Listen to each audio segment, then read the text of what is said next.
একটা ঘটনার উল্লেখ করছি। একজন ধনী ব্যবসায়ী গাড়িতে চেপে কোথাও যাচ্ছিলেন। হঠাৎ তার চোখে পড়ল ফুটপাতের এক কোণে ইটের ওপরে মাথা রেখে ঘুমিয়ে আচ্ছন্ন এক ব্যক্তি।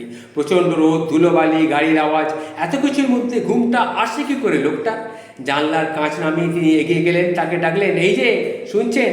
ধড়মড় করে লোকটা উঠে বসলো। কি হয়েছে স্যার? এই গরমে এই জায়গায় আপনি ঘুমোচ্ছেন কেন? ঘর নেই আপনার?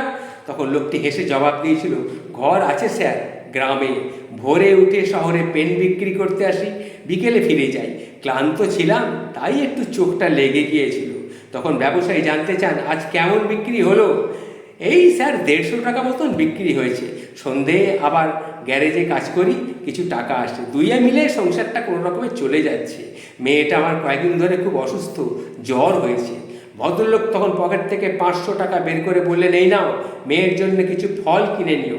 লোকটি তখন টাকা নিতে অস্বীকার করে বলল, এমনি এমনি আমি টাকা নেবো কেন স্যার?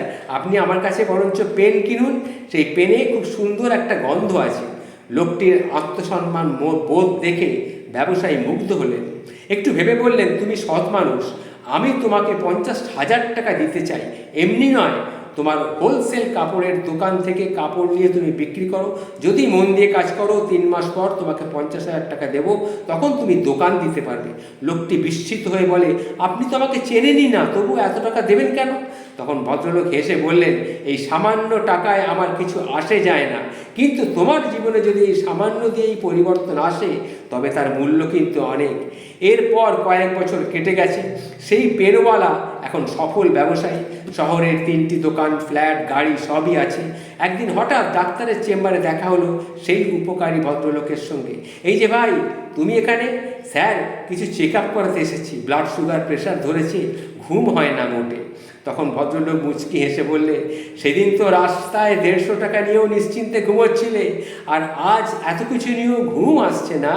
তখন পেনওয়ালার চোখে ক্লান্তি। সে বলল, সত্যি স্যার, আগে হারানোর ভয় ছিল না, এখন কোটিপতি হয়ে স্ট্যাটাস হারানোর ভয়। আগে একটা বউ ছিল, একটা মেয়ে ছিল, এখন অনেক আত্মীয়, বন্ধু বান্ধব, সবাইকে খুশি রাখতে হয়। আগে ডাল ভাত চলতো, এখন বাসমতি চাল, মাংস, মাছ এসব চাই। ছোট জিনিসে এখন আর কারোর মন ভরে না, এখন চাহিদা অনেক, তাই ঘুম আসবে কিভাবে বলুন? ভদ্রলোক তখন শান্ত গলায় বললেন, আমি তো এই সমস্যায় বহুদিন ধরে ভুগছি।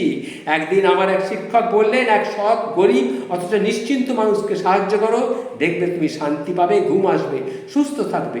পেনওয়ালার চোখে তখন বিস্ময়, তাহলে স্যার সেই কারণেই কি আপনি আমাকে সাহায্য করেছিলেন? তখন ভদ্রলোক শুধু একটু হেসে চুপ করে এলেন, আর পেনওয়ালা দ্রুত গাড়ি নিয়ে বের হয়ে পড়ল।